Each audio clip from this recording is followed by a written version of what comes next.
2025년 가을, 스톡홀름의 외교부 청사에서는 한 통의 보고서가 유럽연합, 아시아 담당 고위직들 사이에서 화제가 되고 있었다. 제목은 일본 사회 내부 문화 변화 실태 조사. 작성자는 안젤리카 모건, 스웨덴 외교부 소속 42세 아시아 담당 외교관이었다. 보고서 첫 페이지에는 이런 문장이 적혀 있었다. 저는 일본을 조사하러 갔다가 한국을 발견했습니다. 유럽연합 일본 협력 프로그램 실사를 위해 6개월간 도쿄에 체류한 그녀가 목격한 것은 예상과 완전히 달랐다. 20년간 아시아 외교를 담당하며 수차례 일본을 방문했던 그녀에게도 2025년의 도쿄는 완전히 낯선 도시였다.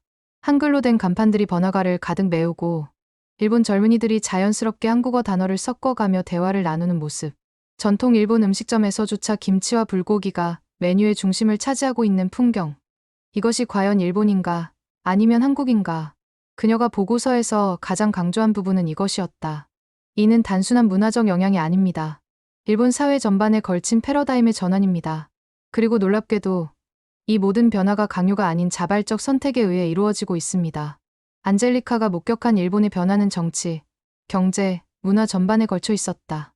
보수 언론은 여전히 경계의 목소리를 내고 있었지만 거리의 현실은 이미 달라져 있었다. 기업들은 한국식 경영 시스템을 도입하고 대학생들은 취업을 위해 한국어를 배우고 있었다. 무엇이 일본을 이렇게 바꾼 것일까? 안젤리카는 그 답을 찾기 위해 한국행 비행기에 몸을 맡겼다. 그리고 서울에서 그녀가 발견한 것은 단순한 문화 수출국이 아닌 미래 사회의 모델이었다. 이 이야기가 여러분에게 어떤 의미로 다가올지 궁금합니다.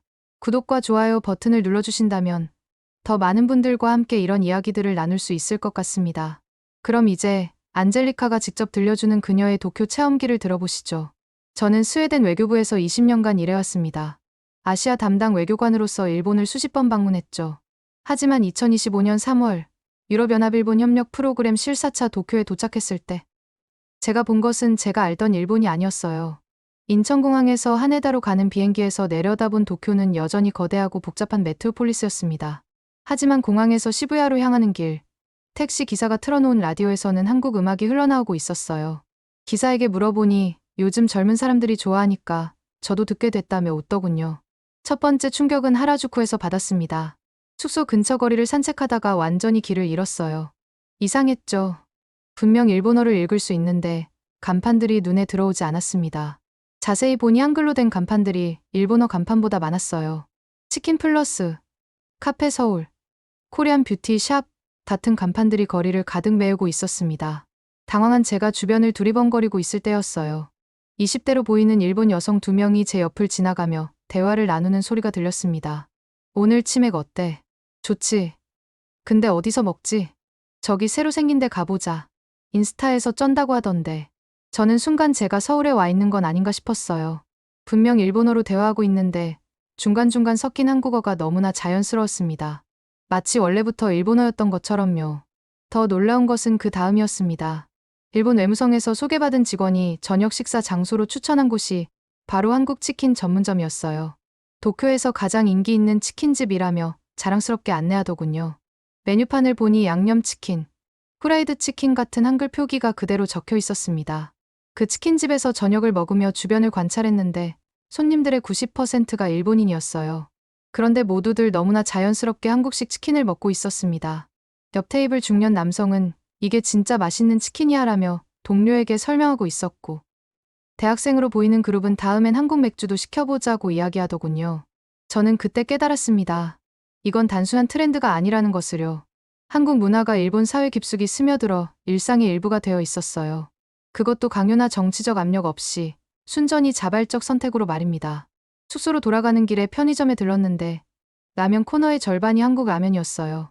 직원에게 물어보니 한국 라면이 훨씬 잘 팔린다며 특히 젊은 손님들이 많이 찾는다고 하더군요.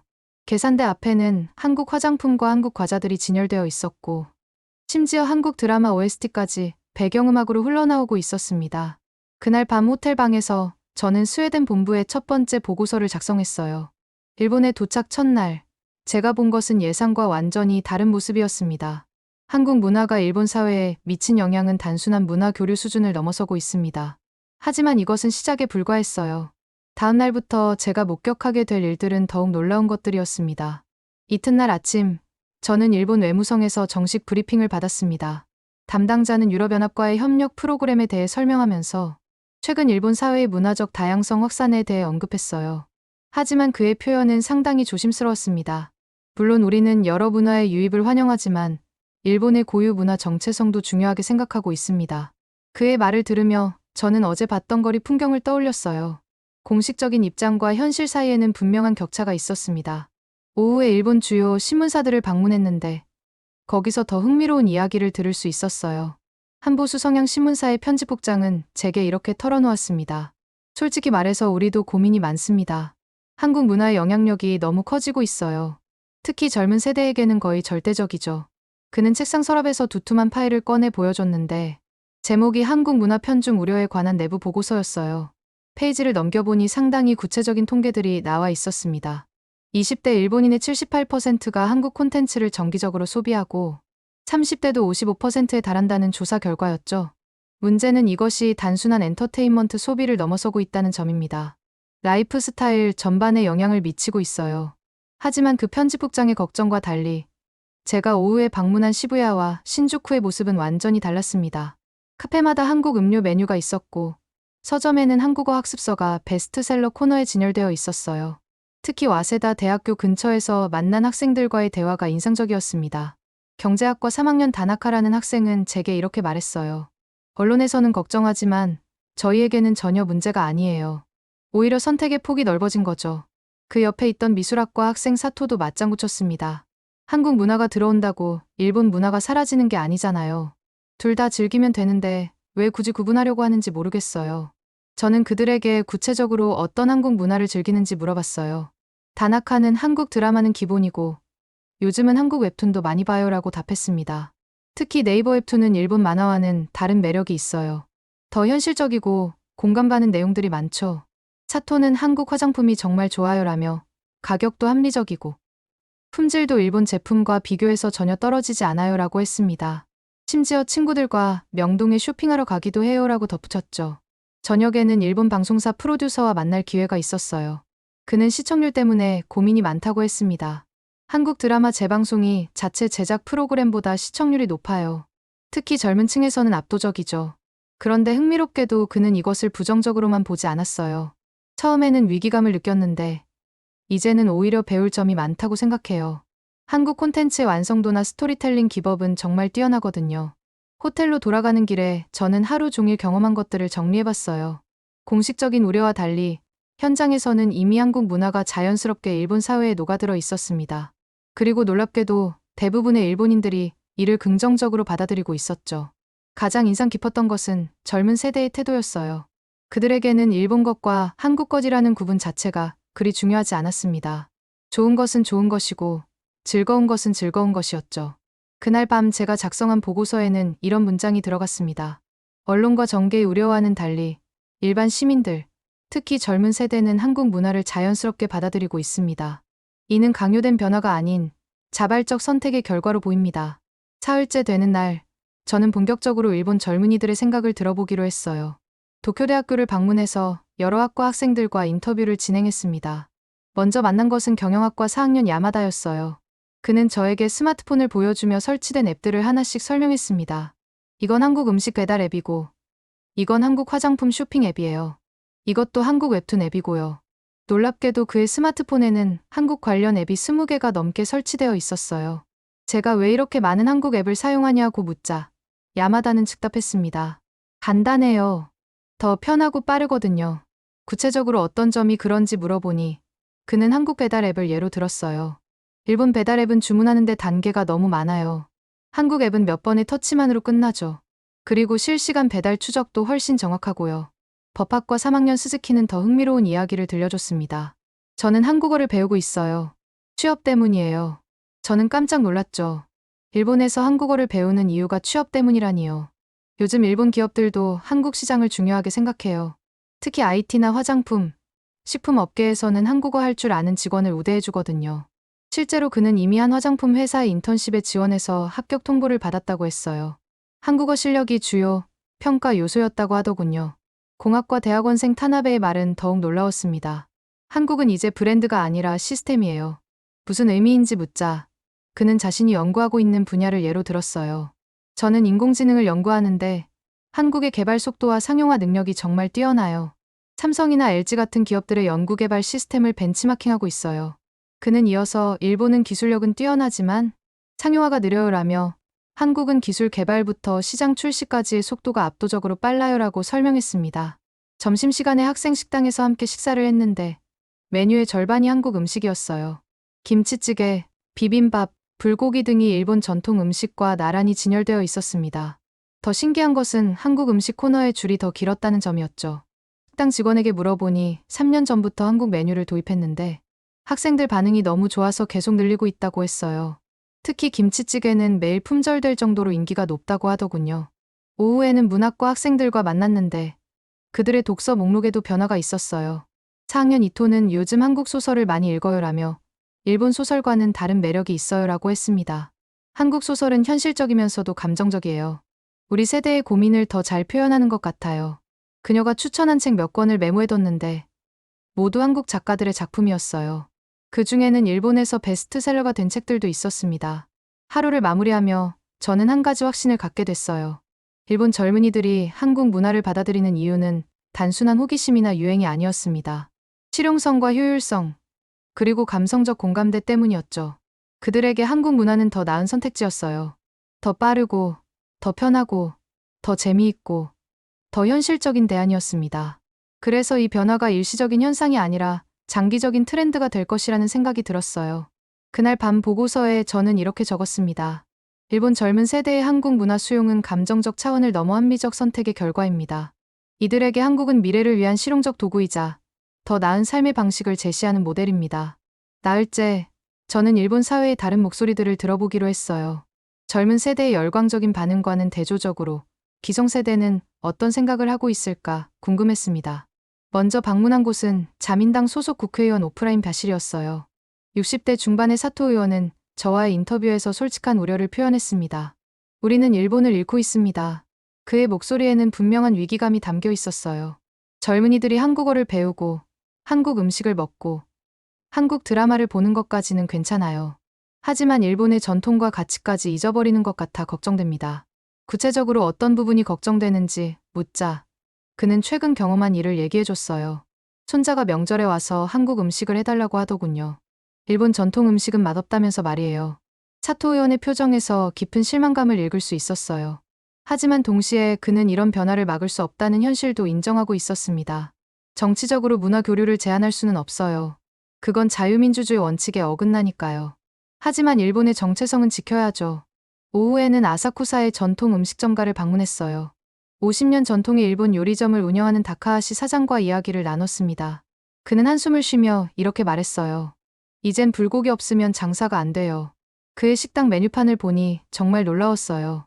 전통 일본 요리 옆에 김치찌개, 불고기, 비빔밥 같은 한국 음식들이 당당히 자리 잡고 있었습니다. 처음에는 거부감이 있었어요. 50년 동안 일본 요리만 해왔는데 갑자기 한국 음식을 해야 한다니요. 하지만 현실은 달랐다고 했어요. 손님들이 계속 한국 음식을 요청하더군요. 특히 젊은 손님들은 아예 한국 음식만 시켜요. 어쩔 수 없이 메뉴에 추가했는데 지금은 전체 매출의 40%가 한국 음식이에요. 그런데 흥미롭게도 다카하시 사장의 태도에는 단순한 불만만 있는 것이 아니었어요. 막상 해보니 한국 음식도 나름 매력이 있더군요. 특히 김치는 정말 건강에 좋은 것 같아요. 심지어 그는 요즘 아내도 집에서 김치를 담그고 있다며 웃었습니다. 저녁에는 40대 직장인들과 술자리를 가졌어요. 그들의 반응은 젊은 세대와 기성세대의 중간 정도였습니다. 무역회사에 다니는 40대 초반의 키무라는 이렇게 말했어요. 개인적으로는 한국 문화가 나쁘지 않아요. 하지만 너무 빠른 변화는 부담스러워요. 그는 자신의 딸이 한국 아이돌 그룹에 열광하는 것을 예로 들었어요. 딸이 한국어까지 배우겠다고 하더군요. 물론 반대하지는 않았지만 일본어도 제대로 안 하면서 한국어부터 배우려는 게 좀 그래요. 반면 IT 회사에 다니는 나카무라는 좀 더 긍정적이었어요. 회사에서도 한국 기업들의 혁신 사례를 많이 연구해요. 배울 점이 정말 많거든요. 그는 특히 한국 기업들의 의사결정 속도에 감탄했다고 했어요. 일본 기업은 결정 하나 내리는데 몇 달이 걸려요. 한국 기업은 몇 주 만에 해결하죠. 집으로 돌아가는 길에 저는 오늘 만난 사람들의 이야기를 정리해봤어요. 기성세대의 우려는 충분히 이해할 만했습니다. 급속한 변화에 대한 불안감, 전통 문화가 사라질지도 모른다는 걱정은 자연스러운 반응이었죠. 하지만 동시에 그들도 변화의 필요성을 인정하고 있었어요. 완전한 거부보다는 적응하려는 노력을 보이고 있었습니다. 가장 인상 깊었던 것은 세대 간 갈등이 단순한 대립 구조가 아니라는 점이었어요. 기성세대도 한국 문화의 장점을 인정하고 있었고, 젊은 세대도 일본 문화를 완전히 버리려는 것은 아니었습니다. 그날 밤 저는 보고서에 이렇게 적었습니다. 일본 사회 내부의 갈등은 한국 문화 자체에 대한 것이 아니라 변화의 속도와 방향에 대한 우려입니다. 한국은 갈등의 원인이 아니라 일본 사회가 스스로를 돌아보게 하는 거울 역할을 하고 있습니다. 다섯째, 저는 일본 기업들이 한국 문화 확산에 어떻게 대응하고 있는지 알아보기로 했어요. 여러 업계의 기업 임원들과 만날 기회가 있었는데 그들의 이야기는 정말 놀라웠습니다. 첫 번째로 방문한 곳은 일본 최대 유통업체 중 하나인 세븐일레븐 본사였어요. 상품기획팀 이사 야마시타와의 대화에서 충격적인 사실을 알게 됐습니다.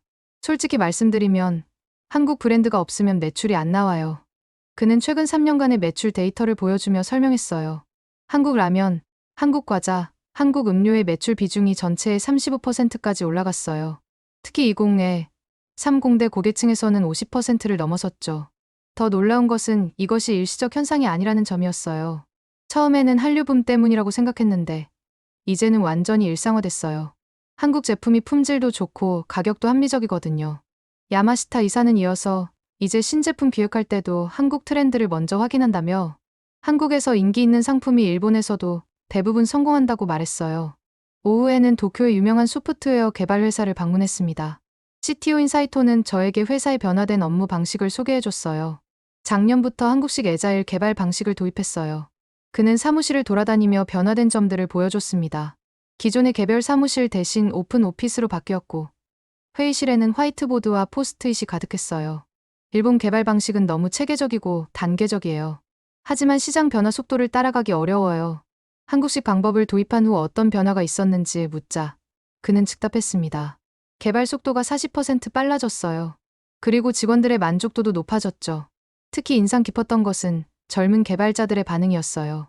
한 개발자는 이제 일하는 게 재미있다며 아이디어를 바로바로 구현해 볼 수 있어서 좋다고 했습니다. 저녁에는 일본의 대표적인 화장품 기업 시세이도의 임원과 만날 기회가 있었어요. 마케팅 담당 부사장 타니구치는 솔직하게 현실을 인정했습니다.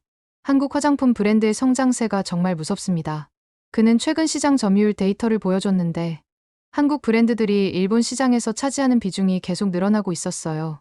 특히 젊은 여성들 사이에서는 한국 브랜드가 압도적이에요. 우리도 대응책을 마련해야 했죠. 그래서 시세이도가 택한 방법은 경쟁이 아닌 협력이었어요. 작년에 서울의 연구개발지사를 열었습니다. 한국의 뷰티 트렌드를 실시간으로 파악하고 현지 기업들과 협력하기 위해서죠. 타니구치 부사장은 한국의 뷰티 기술과 마케팅 노하우는 정말 뛰어나다며 우리도 배울 점이 많다고 인정했어요. 가장 놀라웠던 것은 한 IT 대기업의 사례였습니다. 그 회사는 사내에서 코리아 프로젝트라는 이름의 혁신 프로그램을 운영하고 있었어요. 프로젝트 담당자인 하야시 부장은 이렇게 설명했습니다. 한국 기업들의 혁신 사례를 연구해서 우리 회사에 적용하는 프로젝트예요. 특히 삼성과 LG의 조직 문화를 많이 참고하고 있어요. 구체적으로 어떤 것들을 벤치마킹하고 있는지 묻자 그는 여러 사례를 들어줬어요. 수평적 의사소통 구조, 빠른 의사결정 시스템, 실패를 용인하는 문화 등이요. 그리고 한국 배달앱들의 사용자 경험 설계도 많이 연구했어요.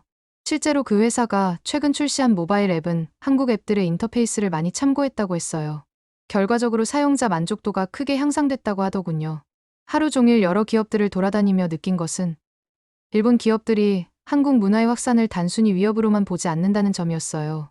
오히려 새로운 기회로 받아들이고 적극적으로 배우려는 자세를 보이고 있었습니다. 특히 젊은 세대가 주도하는 변화에 기업들이 빠르게 적응하고 있었어요. 고객의 요구에 맞춰 상품과 서비스를 조정하고 한국의 우수한 시스템들을 적극적으로 도입하고 있었습니다. 그날 밤 보고서에 저는 이렇게 적었습니다. 일본 기업들은 한국 문화의 확산을 경쟁의 대상이 아닌 학습의 기회로 인식하고 있습니다. 이는 두 나라 간의 경제적 협력이 더욱 깊어질 것임을 시사합니다. 일주일 동안 도쿄에서 경험한 것들은 제가 예상했던 것을 완전히 뛰어넘었어요. 일본 사회 전반에 걸친 변화의 규모와 깊이가 너무 컸습니다. 단순한 문화 교류 수준이 아니라 사회 시스템 전체가 바뀌고 있었어요.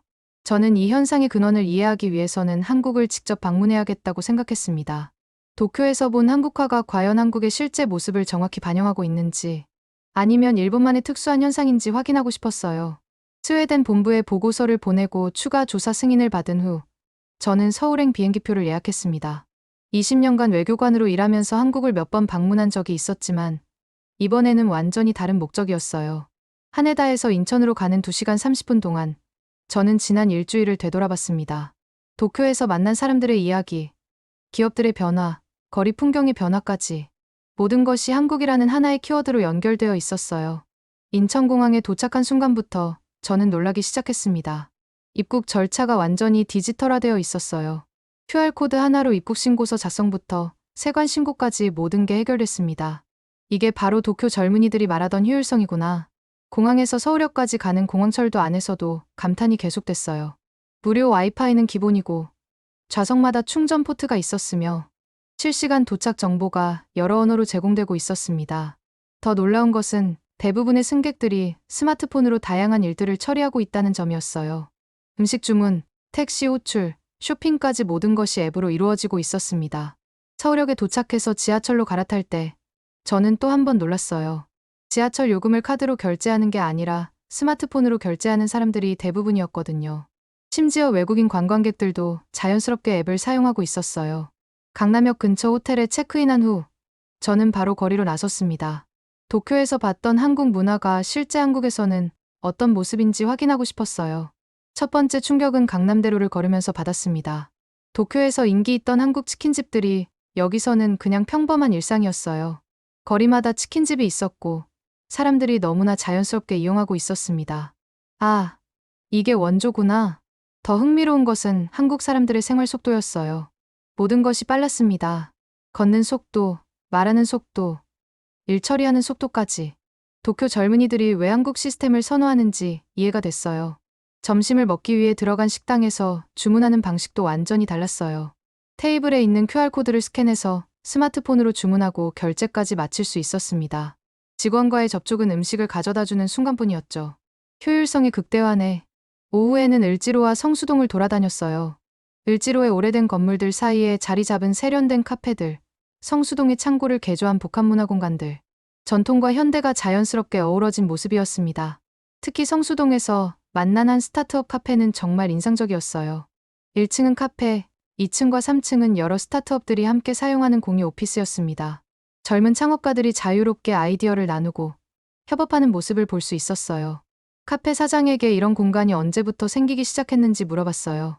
5년 전쯤부터 본격적으로 늘어나기 시작했어요. 젊은 창업가들이 비싼 사무실 대신 이런 공간을 선호하거든요. 그는 이어서 여기서 시작한 스타트업 중에 성공한 곳들이 꽤 많다며 자랑스럽게 말했어요. 저녁에는 홍대 근처를 걸어 다녔는데 그곳에서 만난 풍경은 정말 특별했어요. 거리 곳곳에서 젊은 아티스트들이 공연하고 있었고 다양한 국가에서 온 외국인들이 그들과 함께 어울리고 있었습니다. 한 클럽 앞에서 줄을 서고 있는 외국인 그룹을 만났는데 그들에게 왜 한국에 왔는지 물어봤어요. 한국 음악이 너무 좋아서요.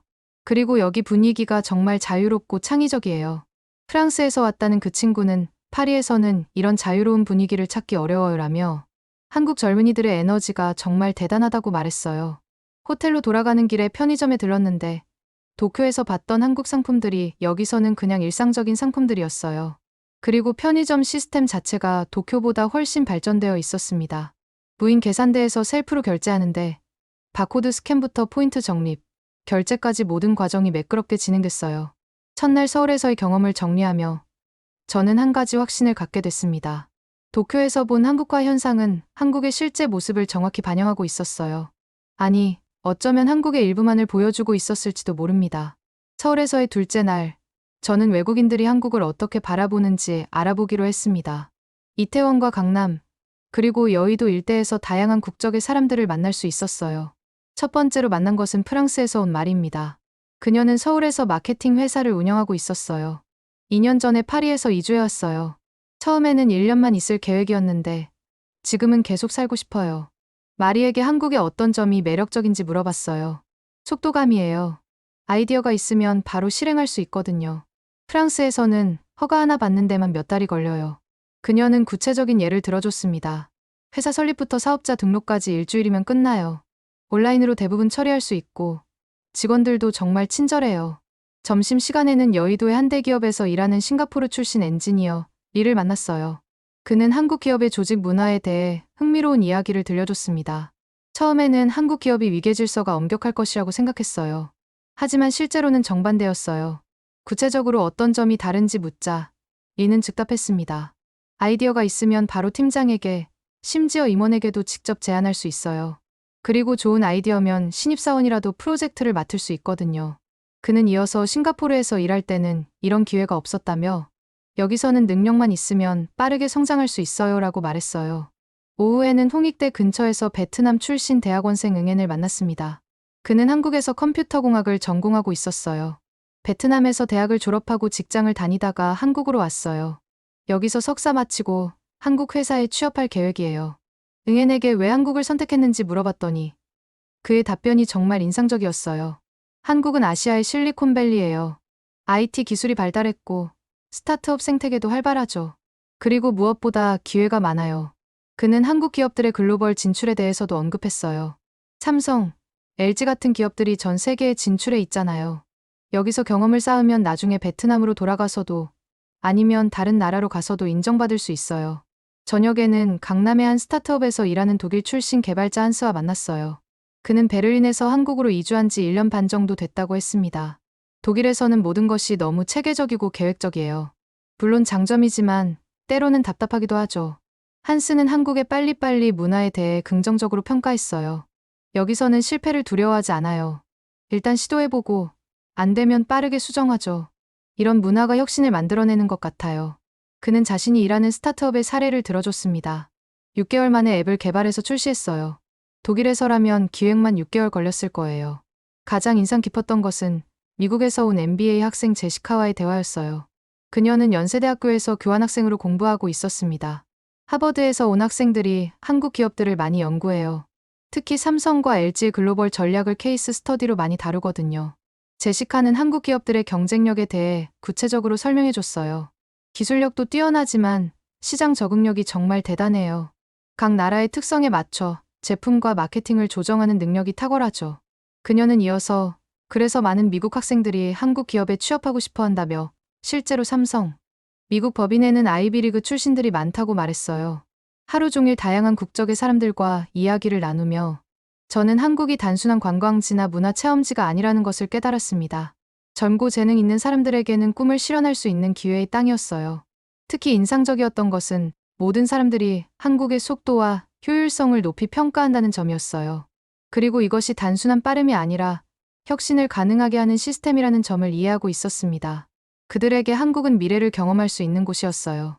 디지털 기술, 창업 생태계, 글로벌 비즈니스까지 21세기가 요구하는 모든 것이 한국에 있었습니다. 그날 밤 보고서에 저는 이렇게 적었습니다. 한국은 이제 아시아의 허브를 넘어 글로벌 인재들의 꿈의 목적지가 되고 있습니다. 이는 K문화가 단순한 소프트 파워를 넘어 국가 브랜드로 진화했음을 의미합니다. 서울에서 3일을 보낸 후 저는 다시 도쿄로 돌아갔습니다. 하지만 이번에는 완전히 다른 시각으로 도쿄를 바라보게 됐어요. 일주일 전에 봤던 변화들이 이제는 더욱 선명하게 보였습니다. 공항에서 시부야로 가는 길, 택시 기사와 나눈 대화가 인상적이었어요. 손님, 한국 다녀오셨어요? 요즘 한국 가는 일본 사람들이 정말 많아졌어요. 그는 이어서 제 딸도 작년에 서울 여행 다녀왔는데 완전히 반했다며 웃었습니다. 뭐가 그렇게 좋다고 하던가요? 제가 물었어요. 모든 게 편하다고 하더군요. 앱으로 뭐든지 할 수 있고 사람들도 친절하고 특히 쇼핑이 너무 재미있다고 했어요. 호텔에 짐을 풀고 다시 거리로 나서니 일주일 전과는 다른 느낌이었어요. 한글 간판들이 더 많아진 것 같았고 한국 음식점들도 늘어난 것 같았습니다. 실제로 하라주쿠 거리에는 새로운 한국 카페가 문을 열었더군요. 서울 카페라는 간판을 단 그 카페 앞에는 긴 줄이 서 있었어요. 줄을 서고 있는 일본 여학생에게 물어봤습니다. 왜 이 카페에 오게 됐어요? 인스타에서 봤는데 너무 예뻐서요. 그리고 한국 디저트도 먹어보고 싶었어요. 그녀의 친구는 한국 카페는 인테리어도 예쁘고 음료도 맛있어요 라며 일본 카페보다 훨씬 세련된 것 같아요 라고 덧붙였습니다. 다음 날 저는 일본 외무성에서 최종 브리핑을 받았어요. 담당자는 제가 한국을 다녀온 것을 알고 있었습니다. 한국은 어떠셨나요? 많이 달라졌죠? 정말 놀라웠어요. 도쿄에서 본 변화들이 한국의 실제 모습을 정확히 반영하고 있더군요. 그는 고개를 끄덕이며 말했어요. 우리도 이제 인정할 수밖에 없어요. 한국의 소프트 파워는 정말 대단하거든요. 오후에는 지난주에 만났던 일본 대학생들을 다시 만나기로 했어요. 와세다 대학교 근처 카페에서 다나카, 사토와 제외했습니다. 안젤리카 씨, 한국 다녀오셨다면서요? 어떠셨어요? 다나카가 반갑게 인사했어요. 정말 놀라웠어요. 여러분이 말했던 것들을 직접 경험할 수 있었거든요. 사토가 눈을 반짝이며 물었습니다. 뭐가 가장 인상적이었어요? 모든 것이 연결되어 있더군요. 앱으로 지하철 타고, 음식 주문하고, 쇼핑하고. 정말 편리한 시스템이었어요. 그들은 그럼 이제 이해하시겠네요 라며 웃었습니다. 다나카는 우리가 왜 한국 문화를 좋아하는지 알겠죠? 라고 덧붙였어요. 네. 이제 완전히 이해해요. 이건 단순한 문화 선호가 아니라 더 나은 시스템에 대한 선택이었네요. 저녁에는 지난주에 만났던 편집국장을 다시 만났어요. 그는 제가 한국을 다녀온 소감을 궁금해했습니다. 어떠셨습니까? 우리의 우려가 과한 건 아니었나요? 솔직히 말씀드리면 우려보다는 배울 점이 더 많은 것 같아요. 그는 의외라는 표정을 지었어요. 한국의 시스템과 문화는 정말 혁신적이었어요. 일본이 배척할 것이 아니라 적극적으로 학습해야 할 대상인 것 같습니다. 편집국장은 한동안 침묵하더니 이렇게 말했어요. 사실 우리 신문사도 변화를 고민하고 있어요. 젊은 독자들을 위해서는 새로운 접근이 필요하거든요. 마지막 날, 저는 도쿄 시내를 다시 한번 돌아다녔어요. 이번에는 관찰자가 아니라 체험자의 입장에서 접근해봤습니다. 한국식 치킨집에서 점심을 먹고, 한국 카페에서 커피를 마시고, 한국 화장품 매장에서 쇼핑을 해봤어요. 모든 경험이 정말 만족스러웠습니다. 특히 한국 화장품 매장에서 만난 직원의 서비스가 인상적이었어요. 제 피부 타입을 정확히 파악하고 적합한 제품을 추천해줬습니다. 그리고 사용법까지 자세히 설명해줬죠. 이런 서비스 수준이라면 일본 제품을 선택할 이유가 없겠구나. 저녁에는 시부야 스크램블 교차로에서 사람들을 관찰했어요.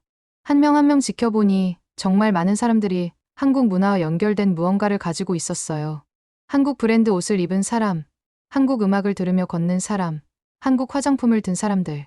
이제 이것이 도쿄의 일상이 된 것 같았어요. 그 순간 저는 깨달았습니다. 이것은 문화 침투나 문화 지배가 아니었어요. 선택의 결과였습니다. 일본 사람들이 스스로 더 좋다고 판단한 것들을 선택한 결과였죠. 아무도 강요하지 않았어요. 정부가 정책으로 밀어붙인 것도 아니었고, 기업이 마케팅으로 세뇌한 것도 아니었습니다. 순전히 개인들의 자유로운 선택이 만들어낸 변화였어요. 스웨덴으로 돌아가는 비행기 안에서 저는 최종 보고서를 작성했습니다. 제목은 조용한 혁명 한국 문화가 일본 사회에 미친 영향과 그 의미였어요.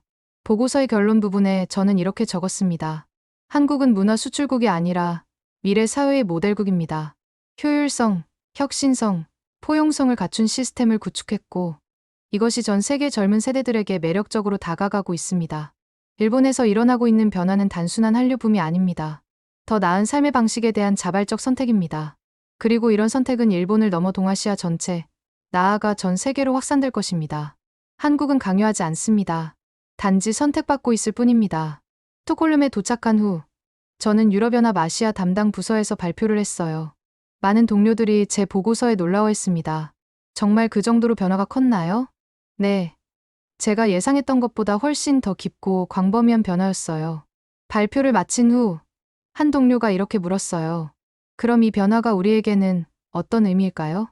저는 잠시 생각한 후 답했습니다. 우리도 배워야 한다는 뜻입니다. 한국이 보여준 혁신과 효율성, 그리고 사람들의 선택을 받는 문화와 시스템을 말이에요. 6개월간의 일본 체류를 마치며 저는 하나의 확신을 갖게 됐어요. 21세기는 강요가 아닌 선택의 시대라는 것입니다. 그리고 한국은 선택받는 나라가 되었다는 것이죠. 안젤리카 모건의 보고서는 유럽연합 내부에서 큰 반향을 일으켰다.